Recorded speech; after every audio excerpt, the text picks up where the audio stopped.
જય શ્રી કૃષ્ણ. ગિરિરાજ પરિક્રમામાં હવે આપણે આગળ વધીએ ત્યારે હવે આવે છે જતીપુરા.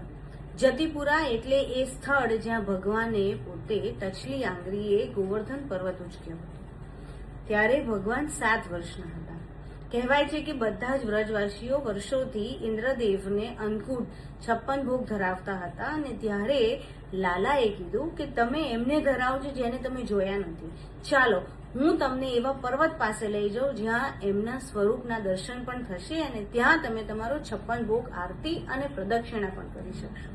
અને બધા જ વ્રજવાસીઓને લઈને લાલા આ ગોવર્ધન પર્વત પાસે ગયા અને ત્યાં જ તેમણે ગિરિરાજ સ્વરૂપ ધારણ કરીને બધા જ વ્રજવાસીઓને દર્શન કરાવ્યા હતા. અને કહેવાય છે કે ઇન્દ્રદેવ ખૂબ કોપાયમાન થયા અને તેમણે ખૂબ જ મૂળાધાર વરસાદ વરસાવ્યો હતો અને આ વરસાદથી વ્રજવાસીઓને રક્ષણ કરવા ભગવાને ટચલી આંગળીએ ગોવર્ધન પર્વત ધારણ કર્યો હતો.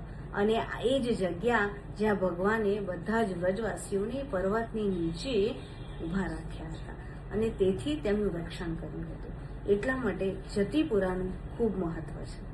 જય શ્રી કૃષ્ણ.